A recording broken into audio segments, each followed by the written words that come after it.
Excellent. Thank you, Lisette. And welcome, everyone. We appreciate you all being here.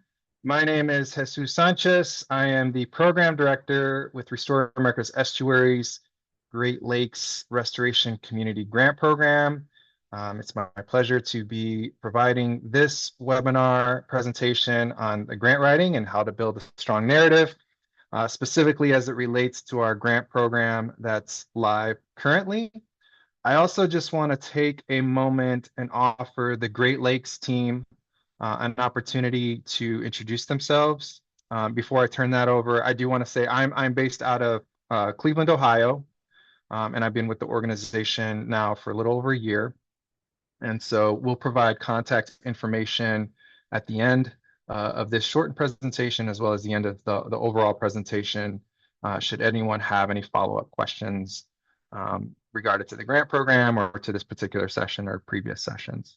So I'll turn it over to Lisette for an introduction and then Justice. Hello, everyone. It's nice to have everybody here. My name's Lisette Perez. I'm the Program Associate for the Great Lakes Restoration Community Grant Program here at Restore America's Estuaries. I am based out of Chicago, and I've been with the organization for a little over a year now.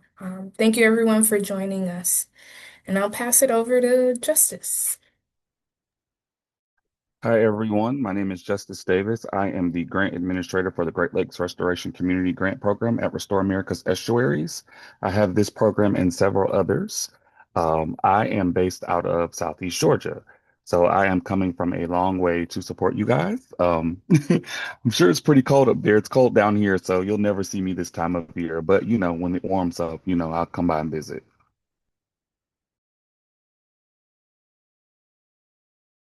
Thank you, Lisette and Justice. And Justice, actually, we have a heat wave here in Cleveland, Ohio. I think it's above 40 today. So, but we're gonna just to give you a sense of the overall presentation today, and our facilitator, who I'm thankful that's here and participating in this.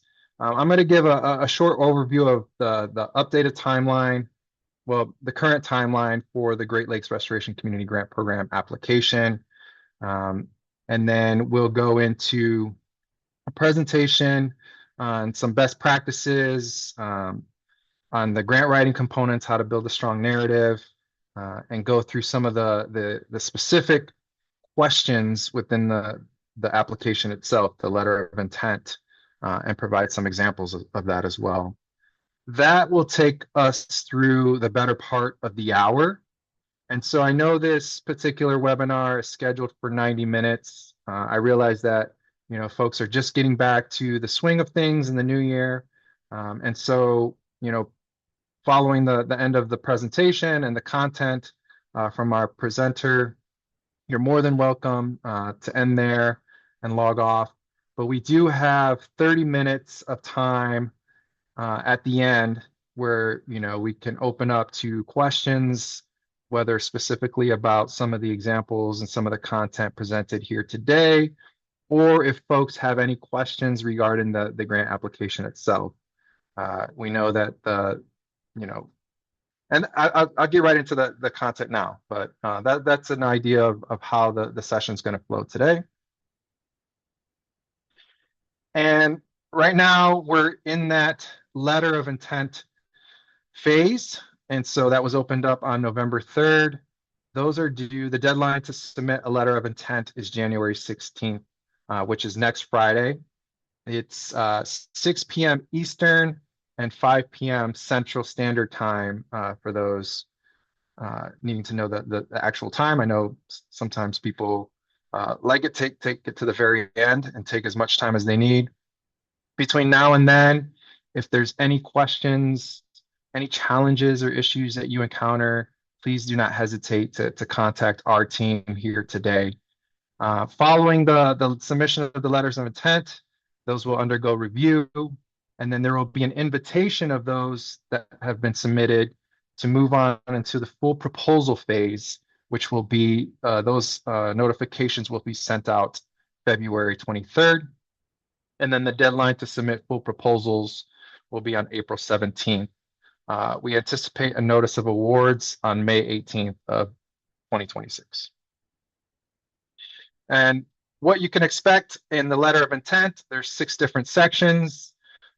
You can see them listed here. The bulk of the application is in section 4, where you'll find quite a bit of content there to provide and narratives and questions to answer. And so that's to give you a sense of the overall scope of the application itself. And then, of course, we have all of our resources, past presentations, informational webinars, deadlines, dates, contact information provided on our webpage.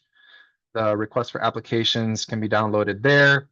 And you can find the link to go to our Unigrant site to apply, to create your profile and apply for the actual, and submit your letter of intent. I do want to note that you do not have to complete your application in its entirety to submit. You can create a draft and have that kind of in place in queue for submittal on the 16th. And then, of course, here's our contact information. This can also be found on our webpage. We also have Calendly links if you want to schedule a short conversation, answer any questions regarding the application or the grant program. And you can also sign up for our newsletter. We usually send out updates and information regarding the grant program, and of course, information about any upcoming webinars or sessions that we will offer in the future can be found through those as well. All right, so I'm going to stop sharing my screen. And we're actually going to transition into our presentation here. And so I want to introduce our facilitator for the day, Milak Rashid. And Milak Rashid is the Development Director of Smart Development, which is a nonprofit that focuses on community development, civic engagement, and social service work within newcomer communities. In addition, she's a principal consultant of MR Nonprofit Consulting with over 10 years of experience helping to bring in over 40 million of funding to minority-led nonprofits across Greater Cleveland. Milak Rashid received her Bachelor of Liberal Arts in Political Science, a minor in International Politics from Cleveland State University, and she has her Master's in Public Administration and Nonprofit Leaderships with certificates in Urban Planning and Nonprofit Management from the Maxine Goodman Levine School of Urban Affairs at CSU. She currently serves on many boards and keeps herself busy doing that, right, Milak? Including the Cleveland chapter of the Council on American Islamic Relations, the Young Latino Network, Cleveland Public Library, and the George Gunn Foundation. So Milak, thank you for being a part of this today, for sharing your expertise and your experiences, and I will turn it over to you. Thank you, Jesus. And Jesus and I actually serve together on the Young Latino Network board, so I have the privilege and the honor to learn from him, and I am extremely thankful for this opportunity to be here with you all today. Grant writing has been something that is a true passion of mine. Not just because I love writing, but really because I think in the philanthropic sector, it's really hard sometimes to get the funding you need. And we're in times that are difficult for organizations. So all of you that are on this call to hopefully position your organization in a place where you can be hopefully invited to the full proposal. I hope today we can walk away with some tips, some of this information for those of you who have been working in the nonprofit sector. Maybe if you do your own grant writing in-house at your organization and you are going to be writing it yourself, this is old information. One of the things that I have, as Jesus mentioned, had the honor of doing is joining the George Gunn Foundation board, which is in the Northeast Ohio region, the second largest philanthropic foundation, second to the Cleveland Foundation. And how I framed my training today for you all was really through a funder lens. Funders oftentimes have their own ideals of what they are hoping is described in a proposal.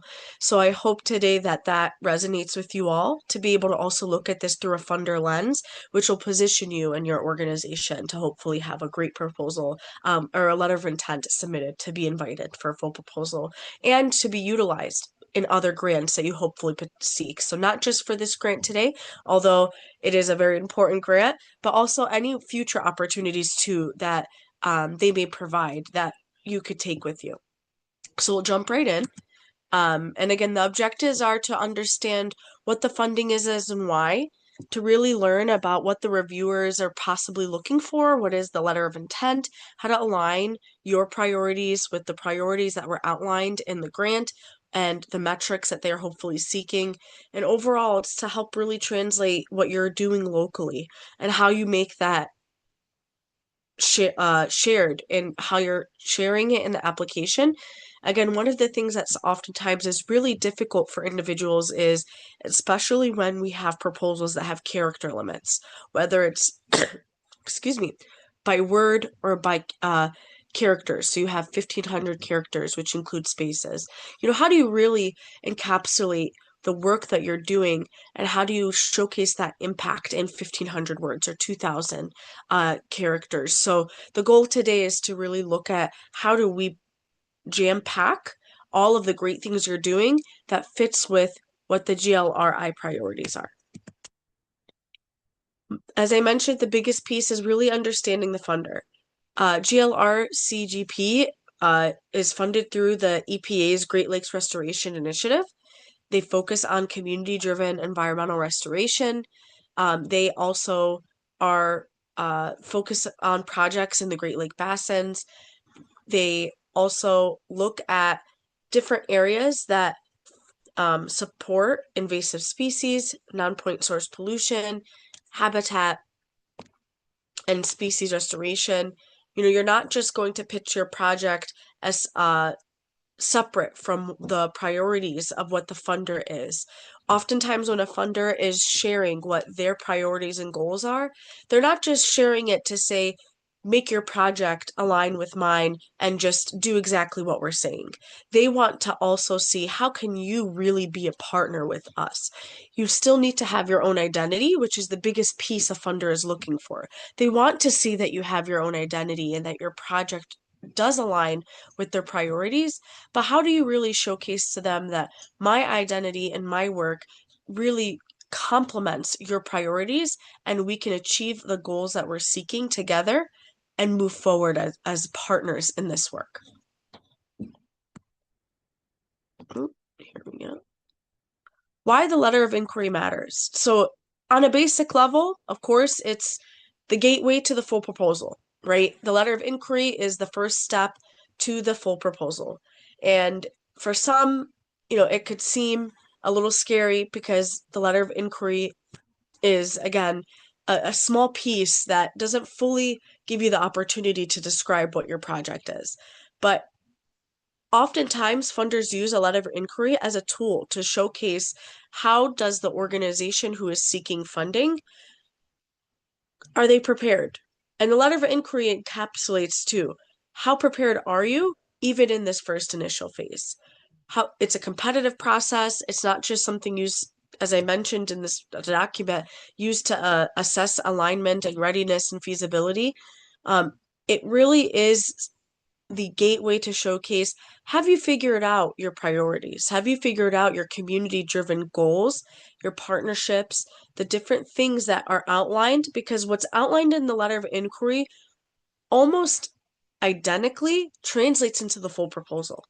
If anything, the full proposal is just expanded with opportunity for more description of what your project is. So oftentimes what you're going to see for those who end up getting invited to the full proposal, which I wish everybody luck in that process, you will often see when you do move to that final phase of the full proposal, many of these questions that are in the letter of inquiry are in the full proposal. One way or another, they are there. And this is an opportunity for you to have confidence in your letter of inquiry because it's going to be seen in the full proposal, and it's better to be prepared now than to when you get invited, you feel as though that you were not prepared and did not have everything that you were supposed to. So letter of inquiries oftentimes are very important. They're not just this, mediocre step that um, is just another thing to provide time to. It really is if your project is not necessarily figured out by the letter of inquiry phase, are you really ready? So I often tell individuals who hire me for grant writing services, when we do the letter of inquiry, that essentially I look at it as our full proposal because it'll be translated completely in that full proposal phase. How reviewers read your proposal. This is often really important. What are they looking for? How do you know if it's something that they're interested in? On the left side, I have questions, and I always like to guide a lot of my work with questions. The questions often lead you to the answers that you're supposed to be thinking about or have figured out. Is the environmental problem clearly defined and place-based? Does the project align with GLRI measures of progress? Is the project team credible and community connected? And I would say that question is one of the most important. When I was looking at the proposal itself, the letter of inquiry itself, and I was looking at the listing as well. Community connectedness, community driven was mentioned many times. So I look at that question as one of the biggest pieces, along with, of course, are you connected to their measure of progress? And is the scope realistic to the budget and the timeline? That oftentimes can be the most difficult piece for organizations applying the budget. And how do we match our budget to the timeline of when we say that we're going to have this project completed? You have to have a mindset shift about, does my project make sense to me versus is it going to make sense to somebody else? Oftentimes, how we look at our project design is it makes sense to just us. And that's important because we're the ones carrying out the work. You will be the one that's actually doing the day-to-day activities to make sure that your goals, objectives, outcomes, and the measure of progress is carried out. But sometimes what you believe and your staff see as makes sense is not necessarily going to make sense to a funder. So you have to have a mind shift that really allows you to consider, what is the funder really looking for? And how do I align myself to that? For each section, we're going to cover what questions you should ask, what the reviewers look for, and how to structure a strong response. And please feel free, as we're going along. Oh, yeah, Jesus, yeah, to ask questions. We will, if we can, answer them during the presentation. If not, save it to the end. I thought it was a question, so when I clicked on it, I was like, oh, there's a question. Awesome. I always do this activity with every organization that I work with that I do their grant writing for. And I apologize if I'm looking this way. I'm always like looking at the faces of individuals, so I'm looking at the faces here, but I'm also trying to look at the presentation.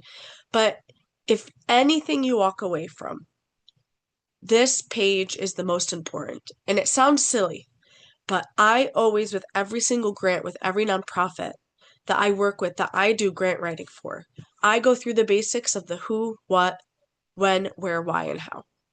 And I always tell organizations, if you can answer the who, what, when, where, why, and how, you will be positioning yourself as an organization to essentially have every single question a funder could ask for figured out, and not just what the proposal is asking for.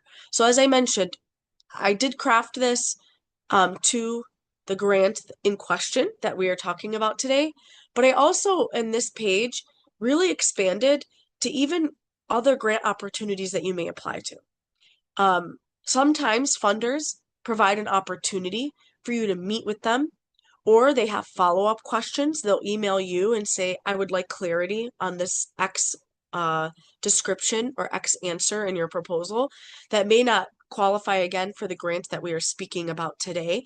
But when I think about all funding opportunities, this often has led every single organization. And at the current moment, I have 10 nonprofits that I grant write for. At my peak, I had 22. That was pre-COVID. but right now I have 10. And every single grant, regardless if it's a private foundation, public foundation, a government grant opportunity, whether it was passed through to the city or state government opportunities, regardless of the funding opportunity, this page worked. Who are you serving? Who are you? And who is your target audience? What are you doing? What is the purpose? What problem are you attempting to solve? What are your goals, objectives, and outcomes? What level of impact will you make? What change do you seek in the long term? What partners will you be working with? What is their purpose? What is their purpose to be a partner with you in this work, and what's the value add that they have? When? When is the project taking place? When do you plan to accomplish your outlined goals, objectives, and outcomes? Where? Where is your project taking place, and where are you located?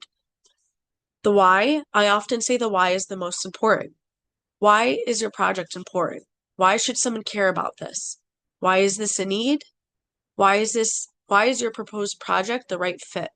And why should a funder approve your grant for this project?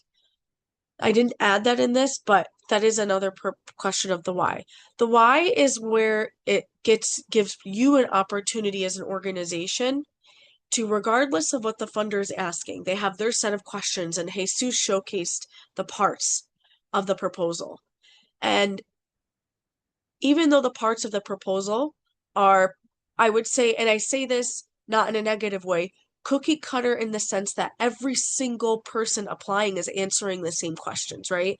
So you are competing against other organizations, and the why is what separates each organization. Every single organization has their own why, and that is the most important. When you infuse your identity and your why, your passion, that's where passion is.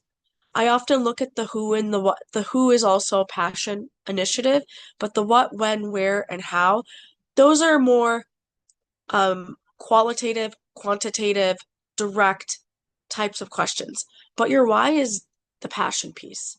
And I'm a big fan of the passion piece. So I always say this is where you separate yourself from all the questions. How? How will you accomplish your outlined goals, objectives, and outcomes? How will you track it? How will you ensure that success? How do you define what success is? And how do others identify in real time your project is making an impact? So if anything, again, this page, I always say is your guiding tool when you're thinking about how do I translate everything my staff worked on in preparation of this project, in preparation of the letter of inquiry, in hopes of being invited to the full proposal. This will lead you to hopefully making each component of the proposal easier to answer. So one of the sections is the project overview and description. And how I plan to teach this section is, again, I know many of you have probably heard this, the 1-minute elevator speech. There used to be a lot of times where in networking spaces for the nonprofit sector, people would say, give me your elevator pitch. In less than, some people would even say less than 5 minutes, or they'd say in 50 words or less. 50 words or less is a little harder than 1 minute, because some people, I could talk a little faster in 1 minute. But that elevator pitch is important. That used to be, back then important. We're bringing it back. When you think about, this is where you have to very clearly state the environmental problem, the location, and what will physically change as a result of your project. The project overview and description, while short, is where you have to kind of do a very tight, direct, but complete overview of what your plan is. This is where you talk about the full plan.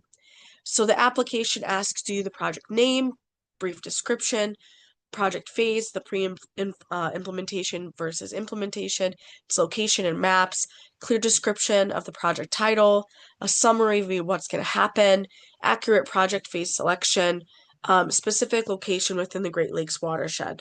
So some of these are very short. Some of this in the application are obviously just one word or clickable, and then they're fillable descriptions. But this is a very important phase. This is where they learn pretty quickly. And I apologize if I'm a little squirmy. My chair is a little uncomfy. But one of the biggest things in this section is people get very vague. They often consider this phase, I'll get more descriptive later. every single component in the proposal is important. And funders look at these piece by piece. So they're not just going to go to, say, for example, Jesus mentioned that section 4 and say, we're going to just go to section 4 and that's it. They really do look at each component. And it's all very important that you utilize the who, what, when, where, why, how as often as possible in each section. Vague descriptions are not going to work. You're going to have to be, again, very descriptive, but also, again, within the character limits that are provided, which can sometimes be difficult, but utilizing the who, what, when, where, why, how can often help.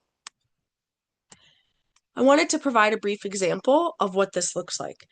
And again, this is not, this is the best example and you utilize an example like this. Often you all will come up with a much better example than I'm providing here today, but I wanted to give an example of what things I have seen that you could see in real time.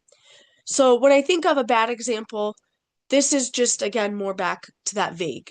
This is not necessarily bad because the words are bad, but it's very vague. We want to improve the environment and make the community healthier by doing restoration work. Versus, this project will install green infrastructure at priority runoff entry points and restore 14 acres of riparian habitat along the XYZ tributary to Lake Erie, reducing runoff-driven pollution and improving habitat connectivity while expanding equitable community access and stewardship. This, in many different ways, answers the who, what, when, where, why, how. Now, I use the term this project, but you would put the title, if you have one, or your organization's name, which will answer the who.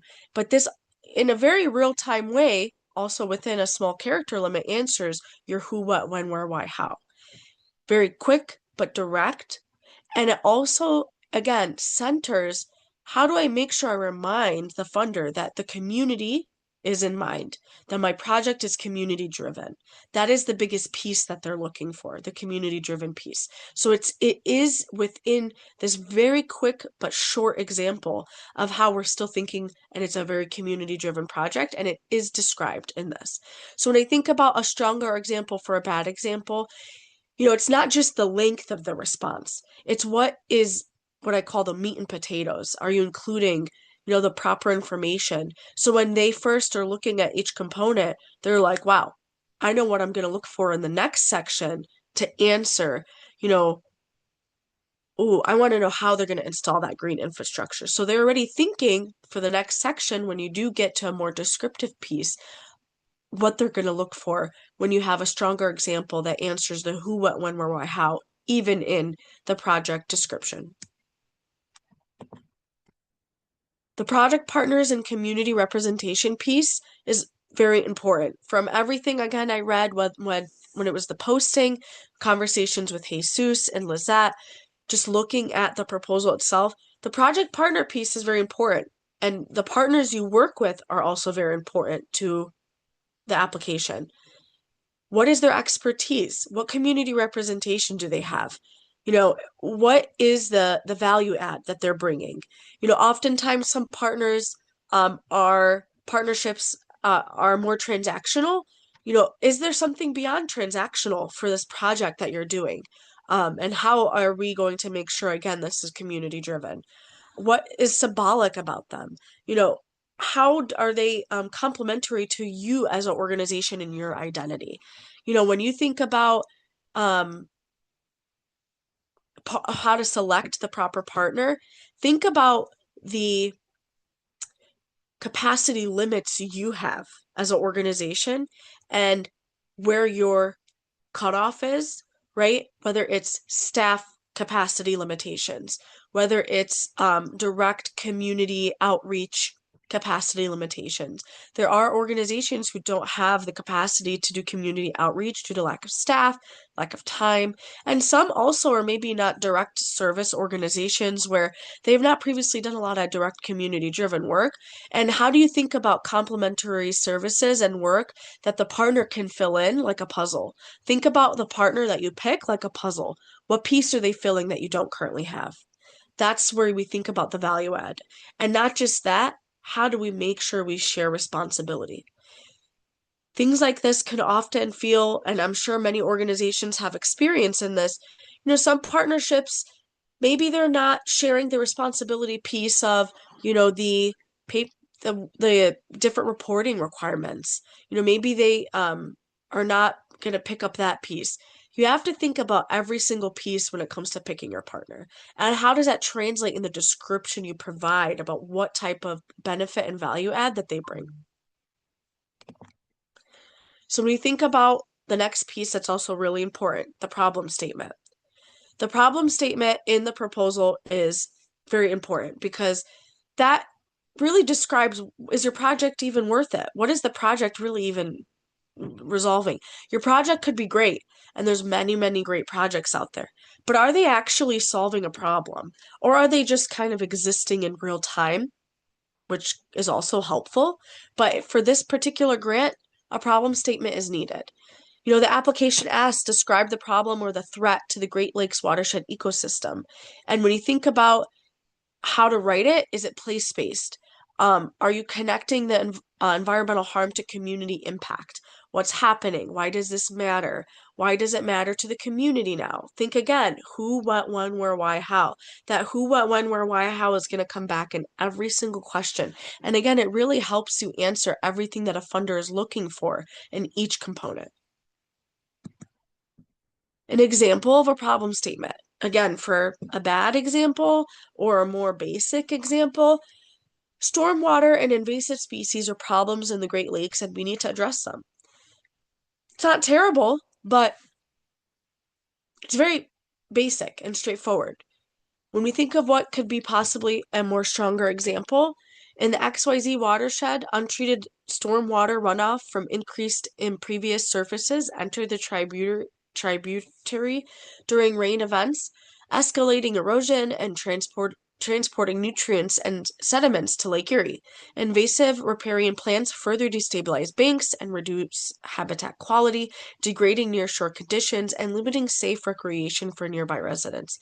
This talks a lot about all the different problems that exist with the project, with what your project is trying to solve. It talks about not just how it affects the environment, how it affects the community. Again, community driven. We have to keep that in mind. This whole entire grant is community driven focused, as well as, of course, how environmentally driven it is and what is it solving. But the problem statement, you want to make sure you describe and how does it connect with your overall project? What is the problem you're trying to solve is extremely important. The impact and sustainability, this is extremely important. In a full proposal, it's going to be much more detailed about what your goals and objectives are and how you plan to carry it out, but you should already be thinking about that even in the letter of inquiry phase. How do you describe these outcomes? And what are the outcomes tied to, right? Everybody can just have outcomes, but what are they tied to? Are they tangible outcomes and what are they tied to? And how are you going to actually carry it out? Are they connected to the GLRI metrics? Is this impact in perpetuity? How many, in the future? A lot of funders are now thinking of sustainability, but not just sustainability financially, but what is the project going to be like in 5, 10, 15 years? Is there impact in the long term? Avoid a one-time or short-term framing. Again, it could be great if this is a one-time project that, is within just the fiscal year and that's it. But really, we're thinking about long-term impact, and we don't really want to have you do something that's really in the short term. Again, when we think about impact and sustainability, which is a huge component of this, I really want everyone to think about, does the project produce measurable change and will the benefits last beyond the grant period, as I mentioned? That will be a question that will come up probably in some form, maybe not directly like that in the full proposal, so you have to think about it now. Describe maintenance, policy change, capacity building, or stewardship plans that extend beyond the funding.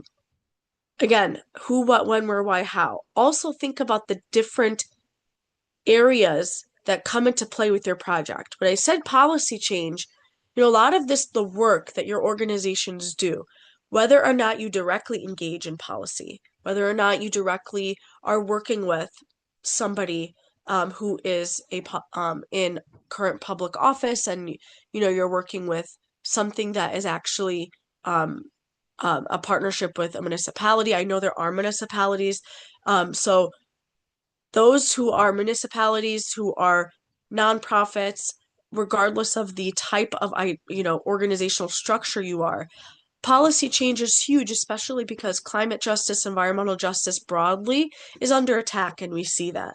So how does your work influence? Is it directly tied to? Is there something that is your project trying to fill a void or gap to? Try to answer that as well. What gap are you filling that has to make sure that your impact is there? Sometimes you're not filling a direct gap, and you're actually just enhancing what already exists, but you have to answer both. Whether you're enhancing something that already exists or you're filling in a gap, you have to be able to describe what your impact is properly. An example, strong example, the project will reduce an estimated 1.8 million gallons of stormwater runoff annually, stabilize 1.6 miles of stream bank, and restore 14 acres of habitat, directly advancing GLRI measures related to runoff reduction, stream restoration, and invasive species controls. Benefits will be sustained through a funded maintenance plan and stewardship agreements. Bad example, this project will help water quality and benefit residents. Again, the bad example is not bad in the sense that it's just non-descriptive. It is very direct, but if you have the opportunity to use every single character, use it. And again, you want to mention in this impact statement how it connects. This is the part in the proposal, more than any other part, where you want to make sure you're tying back your impact to what the GLRI measures are. That's the main purpose of this, right? How do you connect to what their priorities are? So I really want to make sure that you utilize as much of the characters as possible, while also making sure that you're connecting your work to what those measures are. Again, the GLRI alignment, this is extremely important.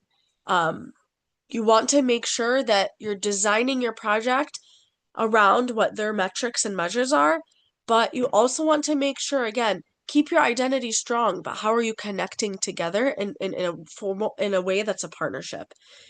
Projects that are focused only on education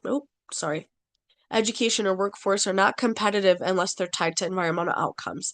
So I want to make sure that everything that you're doing is tied to environmental outcomes and the different things that they outline.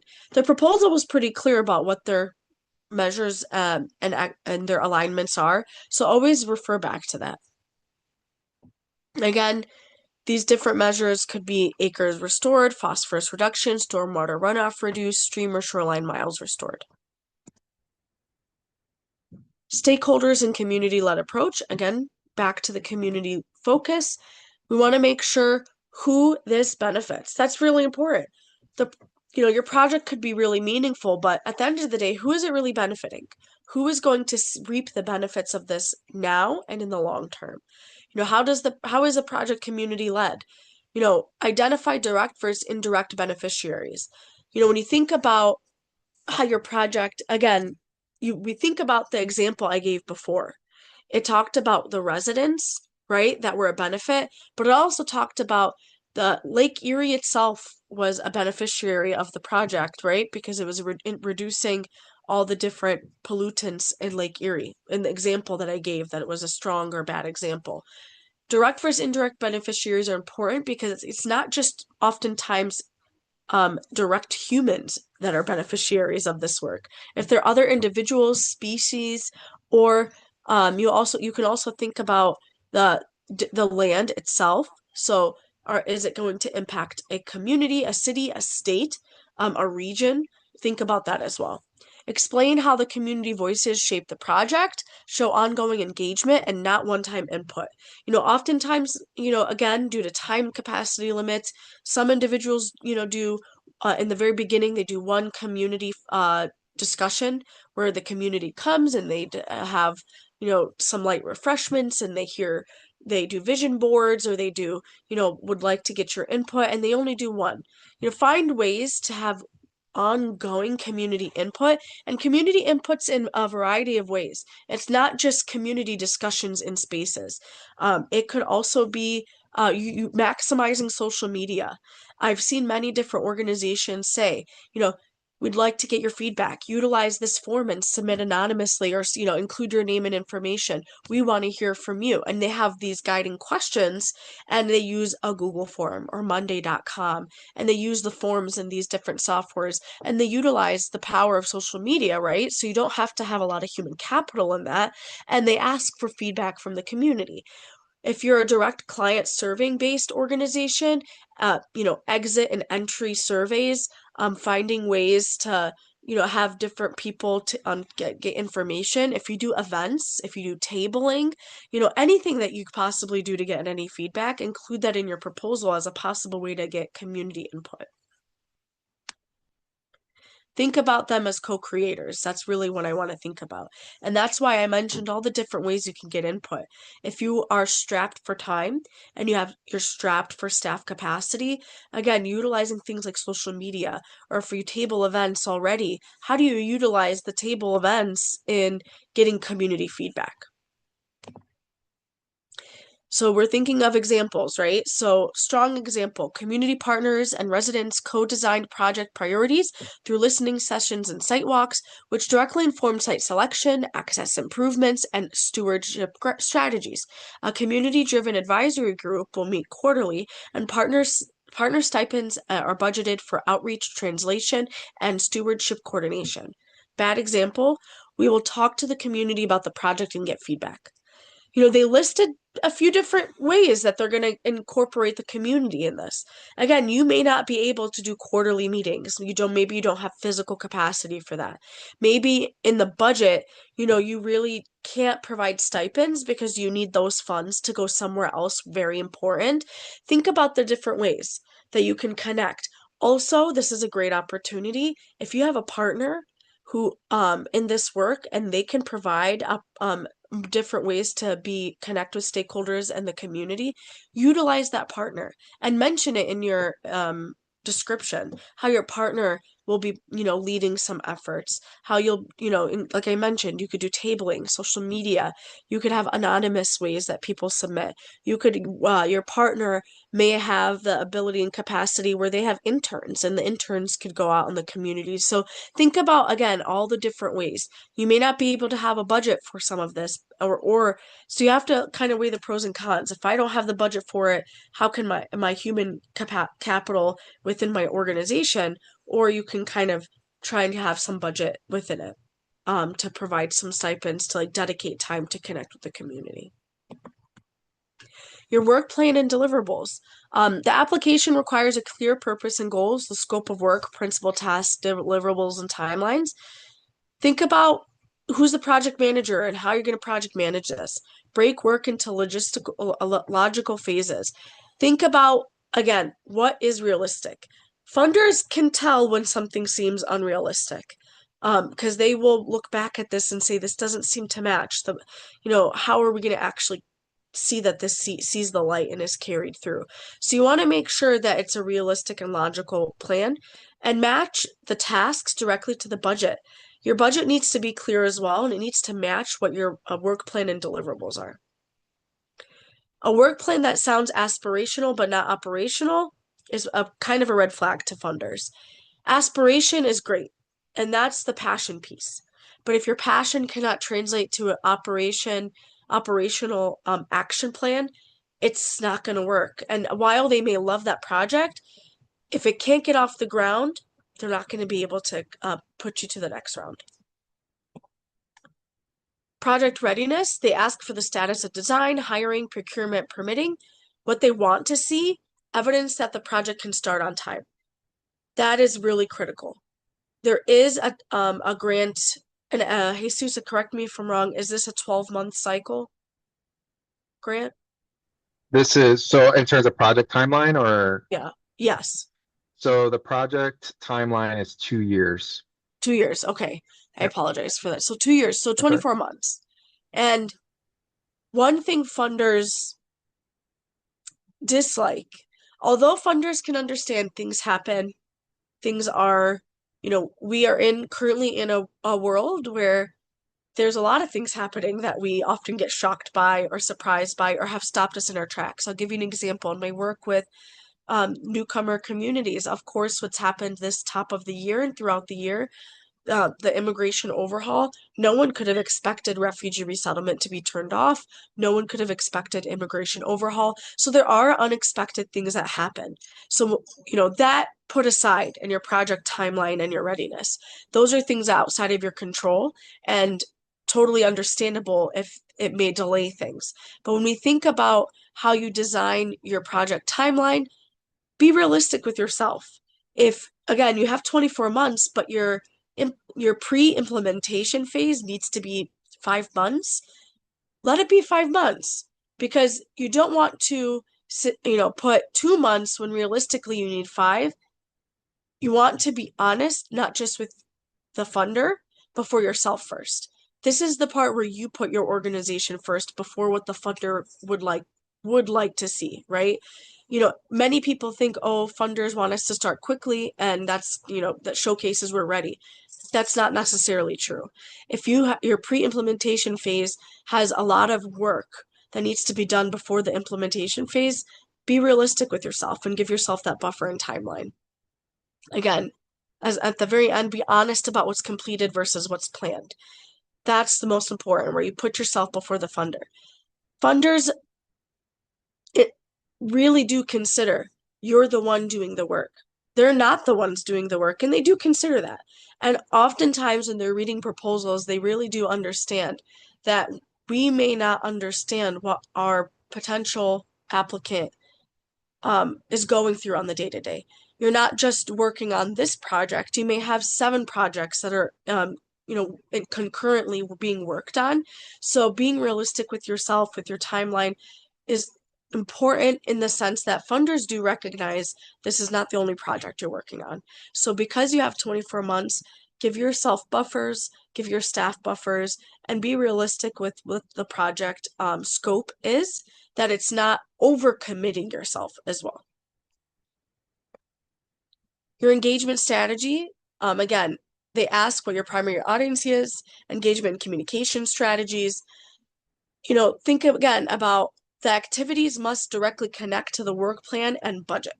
If your activities, work plan, and budget don't seem to have kind of a common theme and they're disconnected from each other, it will be kind of noticed. So you want all 3 of those to kind of have some symmetry with each other. Strong proposals show multiple audiences, tailored communication strategies, equity-centered engagement methods. Again, equity. The engagement methods, as I mentioned, they're not going to all be the same. And it's not going to always be community listening sessions and a steering committee or a ad hoc, volunteer committee. It's going to be very different. And sometimes those efforts that are what I would consider low-hanging cost efforts end up having the most impact, and you get the most response from that. So don't overthink what your engagement strategy is. Just think about what works for you. Your budget strategy. Use correct federal cost categories. Include all partner-related costs. Sometimes that's forgotten. What is the partner-related costs that we need to account for? Account for rising construction and material costs. Have a contingency budget line item. In your budget, have a contingency if you're able to, because you don't know what's going to happen. If your project is something related to construction and materials, again, having contingency is great. Costs of goods are rising, they're fluctuating, there are tariffs, things are changing. So have a contingency in your budget for those types of costs. That showcases your planning ahead. You don't want later down the road, 15 months in your project, for you to not have the funding you need to purchase your material because things, costs rose and you didn't include it in your budget. Consider indirect costs and working capital advances as well. If you have subcontractors or subcontracts that you're going to have to be paying, and you're going to have to do some advancements at contract signing, or sometimes people want 1/3 in advance before they begin working. Think about that as well. Think about what you need to do in advance when it comes to your budget and include that in there. The budget must be realistic, defensible, and aligned with your tasks and action and your work plan. Again, when I say defensible, if someone were to come and ask you, what is this line item? You know exactly what it's for and how to describe what it's for. Common mistakes, you're underestimating your costs. Again, costs of goods are changing. Also, you know, the COLA, the cost of living adjustments, changing every year. Include that in your budget. Again, this is a 24-month grant. Think of COLA, think of having contingency, think of all these different costs that you're going to have to be, especially if you're including any staff within your budget, especially if you're including any benefits or taxes. Think about, what is the percent increase I need to consider so my budget is properly accounted for. Misclassifying construction-related work expenses. Some people think that something is not a construction cost, and it is. So think about, how do you really classify each line item? And again, lastly, forgetting partner costs. This is a very important. You include your partner in your narratives, but then some people forget to include, what is it, what is the costs that come with my partner? So again, don't forget what those costs are when it comes to the partner or various partnerships that you will be having. And again, what makes a compelling proposal? One comprehensive, easy to follow narrative. Everything should kind of, again, flow into each other. Even though there's various different sections, they should complement each other. There should be one kind of common theme, and the theme should interconnect. There should be strong alignment with GLRI priorities. Credible partners, again, is really important. You want the partnerships to complement you in a way that doesn't already exist with the work that you're doing. Again, think of it as a puzzle, as I mentioned. You want to make sure that the implementation team is ready and that your implementation can be clearly discussed throughout the proposal. Your realistic scope, timeline, and budget is very important as well. You don't want to provide your dream budget, right? We often have these dream budgets of what our projects want to be. What is the real budget for this project? Across all sections, as I mentioned, tell the one cohesive story, use consistent language. Take things from other sections and reuse it if you can. So remind your the funder that all of your work is interconnected if the questions align. So if one question is asking something, oh, I already mentioned this in a previous question, bring it back and say, as previously mentioned here, these are, so the showcases, they're interconnected. Align your problem, solution, metrics, and budget together, and reflect preparedness and community trust. Again, this is a community-driven grant that centers community engagement, equity, and how do we strengthen community-driven projects in this effort. So having that piece is really important. And again, if you don't have community trust, are you really going to be able to engage them properly? So that's why I say, think about the various different ways to get community input. Some organizations, again, have not historically had to connect with the community. So how do you start to build out that trust, especially with a project of such importance that you want to bring to the table? Your project probably is something that they need, but how do you translate that to them for them to trust you to be the one to carry out that project? So some final takeaways. A strong proposal clearly shows community-led action. We go back to community-led again. Everything should interconnect with, well, how does this make the community feel? How does this make the community have benefits from now to the long term? And how do I gain their trust in doing this work? The measurable restoration outcomes, how do I connect that to every piece? And how do I benefit both ecosystems and people? As I mentioned earlier, the benefits are not just people, it's species, the ecosystems, land. There's so many different beneficiaries. And how do you center the various beneficiaries of your project in this?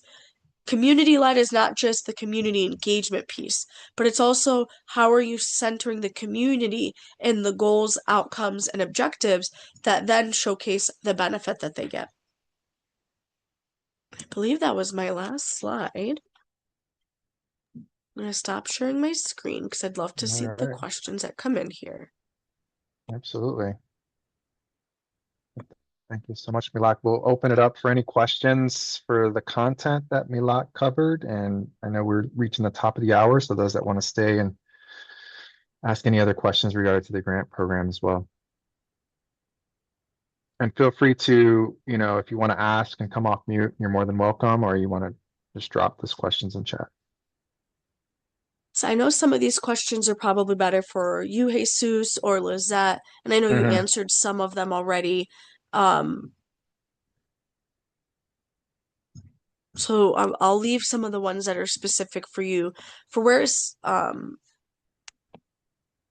did want to add for where Kim Woodford, and I know you did respond and saying it's not Yeah. necessarily required about the data.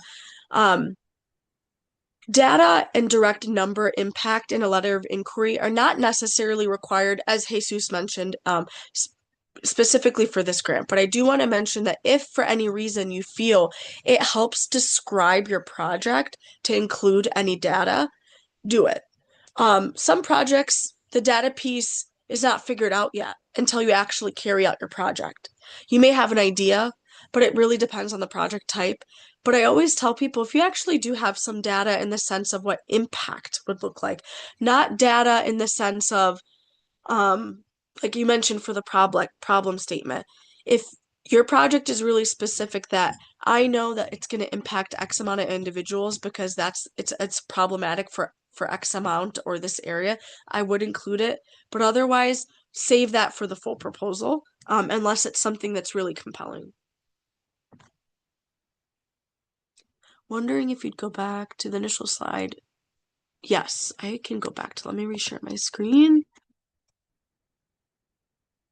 I want to look back at which part you said. Hold on. Because the GLRI. I think that was maybe in the beginning. Yeah.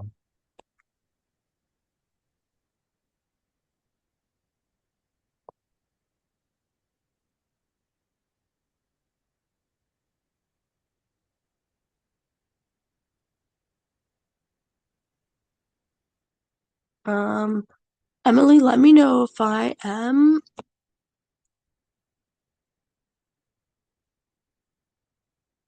Oh, here we go. There we go. Hopefully, this is the right page.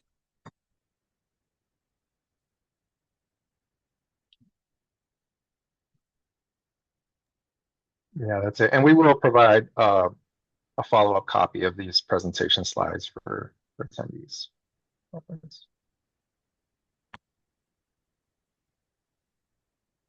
Melissa's question: can the budget be approximate? I think it's hard for companies to have an accurate dollar amount a year or more in advance. I'll let Jesus answer that, and then I'll give just some like feedback as well. Yeah, what are your thoughts on the approximating of budgets, Justice? You want to take that one on? Yeah, I got it. So your budget can be approximate, but it does need to be backed up with data because we do know that things happen. Like we know that prices will probably change. We know that sometimes you're just getting an estimate, but you may know what that estimate is going to be, or you have some sense of the relative cost of what that's going to be. As long as it's within those guidelines, you can approximate a budget. I want to just add to that, as I mentioned on the one slide, include contingency. As you mentioned, approximate, including contingencies in your line items does make it an approximate budget.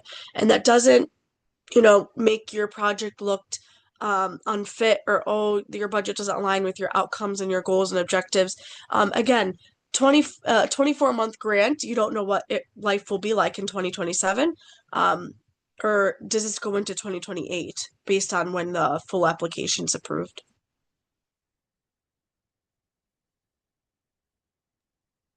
Okay, we got a couple more. As our project has been in the design and permit stage, how can we incorporate our foundation components into the grant narrative that we have already paid for, e.g. in kind? Malak, any suggestions on how they integrate that into the narrative itself?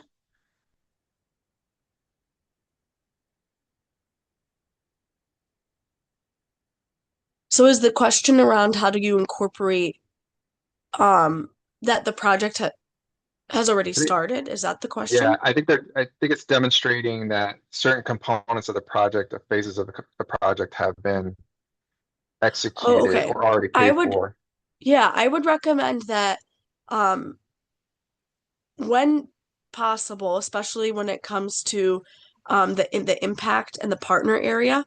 That's where I would, especially in the partnership area, describe where you're at, especially anyone that's been a part of that process, I would definitely mention where you're at in the process, but also where you are at now and kind of hone in on why this grant and the LOI, how it's going to complement and be the piece that you need to fulfill the completed project. So you want to Mhm. talk about how this particular grant and the priorities of GLRI complements the work you've already done. So make sure you're always tying in where you are now to where you want to be, as it relates to the priorities of the grant itself, and then how they kind of complement to each other, right? You are great, had some pieces accomplished, but make sure you talk about too how what will these funds and this grant do to make sure that this project is successful after you've already started certain pieces? Like how is this going to take it home for you? Is kind of how I would focus that.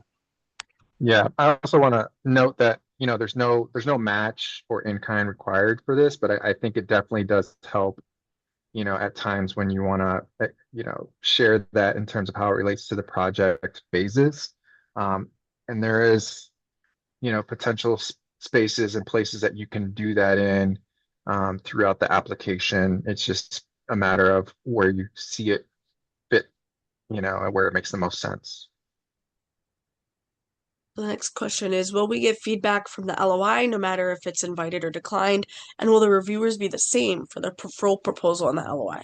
Good question. Yeah, yeah. So the answer to the first question, you can receive feedback whether it's invited or declined. That is by request, just because of the amount of applications that are being submitted. So if you want that feedback, just reach out to us directly, and then the reviewers will be the same, for both the LOI and the full proposal, phases. Lori Booth, we are already working with a contractor for services, um, 10K, but 350K. Would we need to bid those services to comply with EPA procurement requirements? Yeah, Jesus, do you have I believe, yeah, Justice, correct me if I'm wrong, but at a certain amount, right? You say if it's greater than 10K, I think that's the threshold for needing multiple bids on a contracted service. So if you've already identified them, the recommendation for your proposal would be to put them in as one of your partners. That would be acceptable, and you would not have to go through the procurement process all over again. and again, just make sure you include all those costs of what your Right. partnership with them will be. Even estimated. Again, you may not know in the full 24-month cycle what their potential COLA increase will be, depending on the services they're providing or what increases, but always include the partner's costs, even a contingency in that as well. Yeah, but if they're not identified, you would have to go through a bidding process at a certain threshold. That is correct.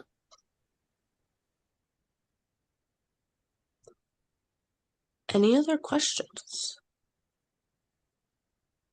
Yeah, I see that we have folks dropping some emails, having wanting to download the application, directly from, prior to going into the system. I got the same incorrect server message. I think you have to be logged in to actually, download the application template itself.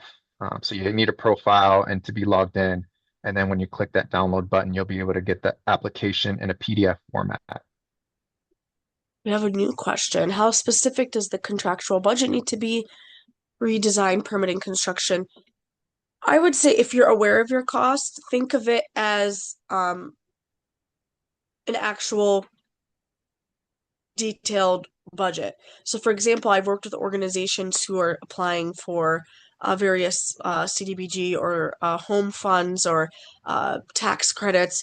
If you are aware of even estimated costs, break it down in detail between soft costs, direct costs, indirect costs, and then break it even down by line item. So, like material, you know, contracted services. If you're not aware, um, I would still be as detailed because again, it helps you really think about what are all your costs, even if you're not Mhm. 100% sure. Estimations are better than being too broad, and then you later on getting yourself in a situation where you didn't account for that expense, right? So if your line item in your budget didn't account for that you're submitting, whether you're in the LOI, so then say you get to the full proposal and you use that same mechanism where it's a little broad, and then you get approved. You might have costs that you're like, wow, I actually didn't account for that and I should have included it. So be as detailed as you're able to be, even if you have to estimate it. Part of our proposal is site synthesis, so the specifics on that site aren't fully fleshed out. Okay. Yeah. I would, as I mentioned, even estimations. Estimations too from prior projects, if you've ever Mhm. completed a similar project at scope. So if you have a similar project that you've worked on that might have similar costs, use those. I always recommend, especially for grants such as this, utilize previous projects and their costs and estimations and increase it by whatever the previous year's COLA is. So I think this recent year's COLA was maybe around 2.7. I might be wrong. I have to double check. But use that increase of like, my project that I'm looking at was 2022. So increase by each year, just to get an idea of like what your expenses are. Better to include more than less, so then you're not hurting yourself later. Yeah, absolutely. Thank you. Any other questions? Are projects for engineering and design eligible, or is this fund focused on construction of existing engineering restoration plans? That's a good question. Yeah, that is a good question. I mean, there's a pre-implementation and implementation phase, but there has to be some sort of on the ground component to this project. It can't just be for design.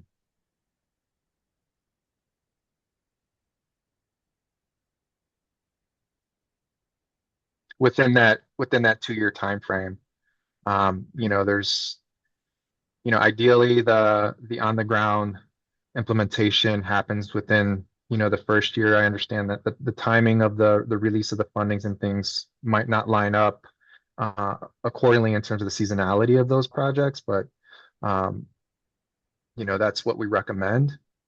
If it's different, then those awarded Restore America's Estuaries work with those projects and organizations closely to develop And a I good timeline. I do Go have ahead. a question, Jesus, relating to what you just mentioned, and this is Mhm, this is me as the facilitator asking a question based on that in case it comes up. As you mentioned, because some projects may be season based, um, mhm. would you or Justice or Lizette know, as we mentioned, when you think about like cost for and the reimbursement, can there be in their budget, say there was costs already expended based on when the funding timeline is? Are they able to include any sort of maybe category of like advancements for their own organization for costs they incurred? Or And not that's a good advancement, question. kind of like a Like a reimbursement, I guess. reimbursement, yeah. Yeah. That's a good question. I mean, we built in a working capital advance for organizations that need those costs Mhm. upfront, right? This grant program is a reimbursement program regardless. Okay. So the project has to be executed and all those costs incurred will be reimbursed through um, the grant progress. Um, If one you of my know, budget line items. Oh, sorry. Go ahead, Jesus. I was yeah, just I'm reading a just thinking question. like because of the timing of the award announcements, right? Like May, it really it might be a case by case basis, for those awarded, depending on the scope of the project, the timing, the seasonality of it, right? So and what I mean by that, if we're announcing awards in May and an organization's like, we would like to get started, in this summer, right? Hmm. 2026. What does that look like? And that's where our team would have to come together and kind of work with them to determine, whether that can be reimbursed or what the agreement is in terms of the work plan has to be developed first. Yeah. and so on. So like, I think the important thing is having that work plan and scope in place and then being able to move forward. So Awesome. it also depends on how fast that might be moving forward. I don't know, Justice, you So have anything else regarding that? I was going to say, based off what we do for other programs, sometimes what we will do if we know in advance that you may start prior to that approval process, because it can take a lot of time, we do mhm, have the ability to go back from the notice of award date, but that's as far back as we can go from expenses. Yeah. So from the time you are awarded up until everything goes through approval, we can compensate you for that time or for any activities that you do on the project for that time once you are notified that you will be awarded a grant. It's just sometimes we have to get the right things in place, and we know that that may hinder certain things on your end. So we understand that. So we can go back up to that time, but before that, we cannot reimburse. awesome. So there's one last question here around if my budget line item will be for a subaward to a partner, should I include all the details for the subawardee, such as their salary, fringe, overhead, or can I make it one lump sum? Um, my recommendation, unless this grant would require otherwise, I would say no. You would just put it as one lump sum because you will not be the one who is paying that salary, Hmm. fringe, and overhead. You're giving X funds to your partner, and they're the ones who will be then line item by line item utilizing those funds and carrying those activities out. So it would just be one lump sum.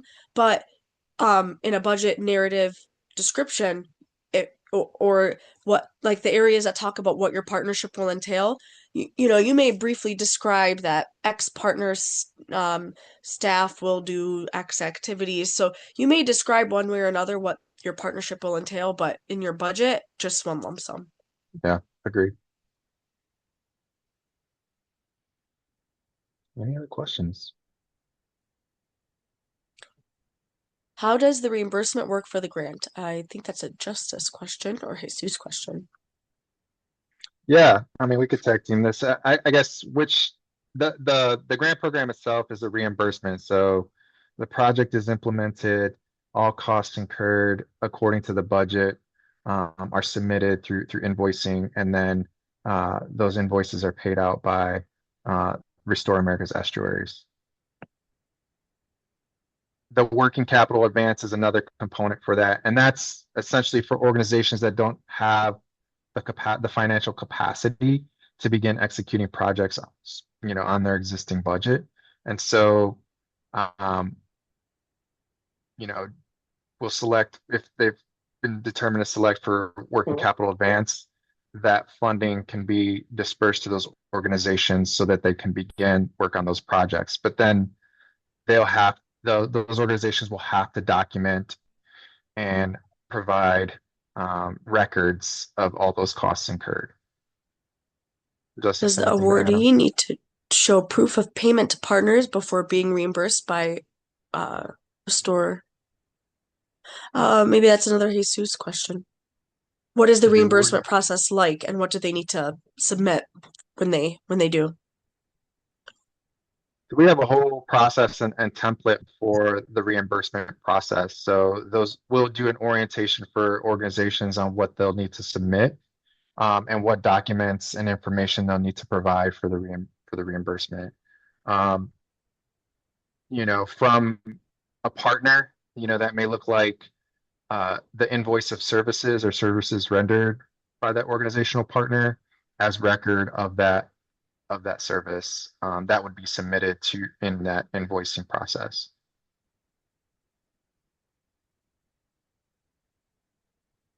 If we wanted to hire a project manager, how would that work?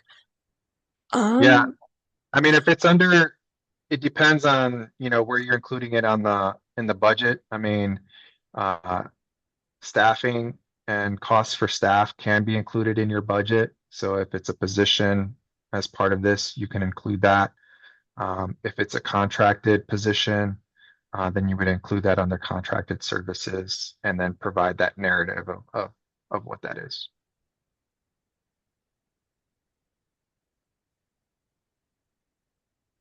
And so I know we're getting a lot of budget questions. We do have some resources regarding budget. We did provide a budget overview and presentation by the Restore America's Estuaries team, which is also available on our webpage. But again, if just for reference, but if you have any other questions regarding budget or specifics, don't hesitate to send us an email specifically. And Happy New Year to you, Lisa. Thank you.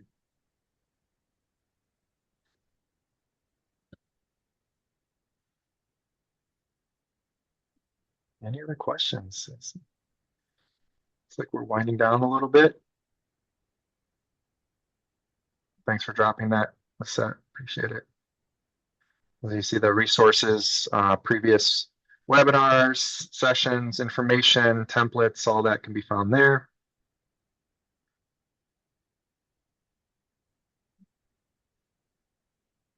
Thank you all for attending today. It's an honor to share my thought processes with you all. So thank you all. And where Melissa, I think Lizette dropped it in the chat. So if you scroll up in the chat, you'll see where Lizette dropped the resource link.